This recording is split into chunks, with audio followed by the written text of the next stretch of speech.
Yes right. Telangana భవన్లో మాజీ మంత్రి హరీష్ రావు మాట్లాడుతున్నారు. లైవ్లో చూద్దాం.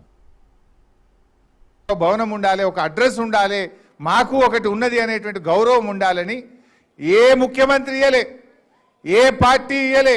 కేసీఆర్ గారు బీఆర్ఎస్ పార్టీ అన్ని కులాలకు హైదరాబాద్లో మంచి స్థలాలు కేటాయించింది, డబ్బులు కూడా ఇచ్చింది. మరి రేవంత్ రెడ్డి వచ్చి 2 ఏళ్ళ ఒక్క ఇటుక పెట్టిండు, ఆయన ఒక్క భవనం కట్టిండా? నేను మొన్న ఆయనకు పేరు పెట్టినా, కటింగ్ మాస్టర్. సీఎం అంటే ఈయన చీఫ్ మినిస్టర్ కాదు, కటింగ్ మాస్టర్ అని పేరు పెట్టినా. ఎందుకు ఈ మాట మీకు గుర్తు చేస్తున్నా అంటే, ఈయన ఎక్కడ ఒక కొత్త బిల్డింగ్ కట్టింది లేదు, ఓ కొత్త స్కీమ్ పెట్టింది లేదు.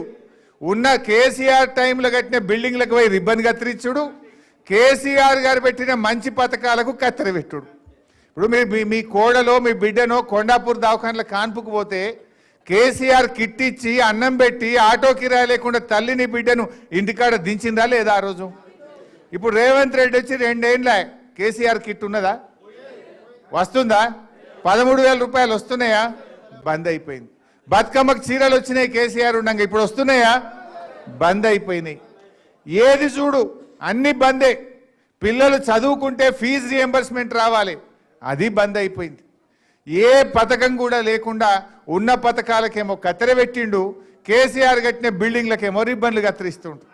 ఆత్మగౌరవ భవనాలంటే గుర్తొచ్చింది. మా తలసాని సీనన్న ఇంట్రెస్ట్ తీసుకొని యాదవులది కుర్మలది బ్రహ్మాండమైనటువంటి భవనం, ఆత్మగౌరవ భవనం కట్టించినాం మనం. కాకపోతే మనం ఇనాగ్రేషన్ చేయలే. సరే చేసుకుందాంలే, మన గవర్నమెంటే వస్తుంది అనుకున్నాం. రేవంత్ రెడ్డి పోయిండు, గెలిచినాక ఆయన మీటింగ్ పెట్టి ఆయన్నే జాగిచ్చినట్టు, ఆయన్నే కట్టినట్టు, మొత్తం చెమట పడ్డట్టు, ఇక రిబ్బన్ కత్తిరించుకుంటే పోజులు కొడుతుండు. ఒక్క భవనానికన్నా 1 రూపాయి ఇచ్చినావా రేవంత్ రెడ్డిను? ఏ బీసీలకు ఇలా మొసలి కన్నీరు గారుస్తున్నావు 42% అని మోసం చేసినావు బీసీలను. 1 రూపాయి అన్న బీసీల ఆత్మగౌరవ భవనానికి రేవంత్ రెడ్డి గారు ఇచ్చారా అని నేను అడుగుతా ఉన్నా. 1 పైసా ఒక్కనాడు రివ్యూ చేసినావా? 1 గజం జాగిచ్చినవా? కేసీఆర్ గారు మంజూరు చేసి జీవోలు ఇచ్చి పనులు జరిగిన వాటికి కూడా రూపాయి బిల్లు ఇవ్వకుండా ఎక్కడికక్కడ పనులు ఆపేసినావు. నిజంగా బీసీల మీద ప్రేమ ఉంటే, చిత్తశుద్ధి ఉంటే బీసీ ఆత్మగౌరవ భవనాలకు కేసీఆర్ గారు నిధులు ఇచ్చిండు, మంజూరు చేసిండు. ఆ పనులు పూర్తి చేయాలని చెప్పి నేను ఈరోజు డిమాండ్ చేస్తా ఉన్నా. ఇంకా చాలా విషయాలు ఉన్నాయి, కానీ నేను ఎక్కువ విషయాలకు పోకుండా తప్పకుండా మీ ఒడ్డరులకు కేటీఆర్ గారు, నేను, తలసాని సీనన్న మేమందరం బాధ్యత తీసుకొని రేపు రాజకీయంగా ఆర్థికంగా మీరు పైకొచ్చే విధంగా అన్ని రకాలుగా సహకరిస్తాం. మీరు కూడా చాలా మంచి జాతి, మొండి జాతి, మాట తప్పని జాతి, బండ జాతి, మొండి జాతి, మాట తప్పని జాతి. మీరు మీ ఓట్లు ఎట్లా వేస్తారు నాకు నమ్మకం ఉన్నది.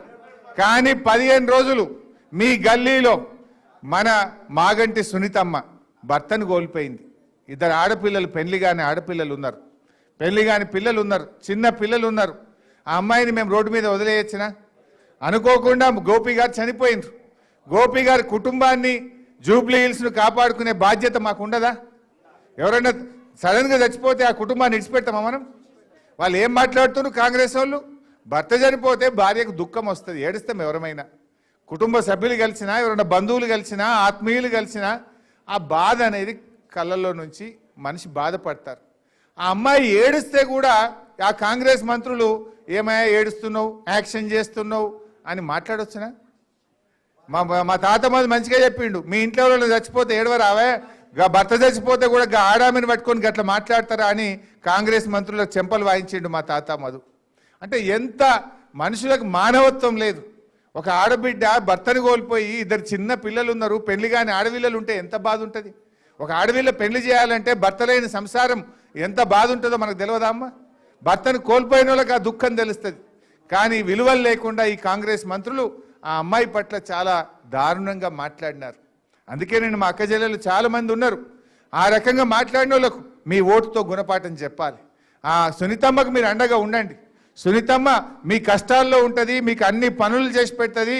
సునీతమ్మకు పూర్తి అండదండగా బీఆర్ఎస్ పార్టీ ఉంటుంది, మేమందరం కూడా ఉంటాం.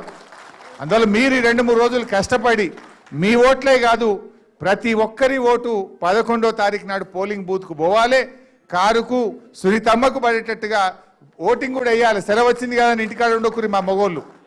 బరాబర్ లైన్లో నిలబడాలి, పోవాలి, కారు ఏడున్నదో ఎతకాలి, కారు మీద గుద్దుతే రేవంత్ రెడ్డి గూబ గుయ్యి మనాలి. జై తెలంగాణ.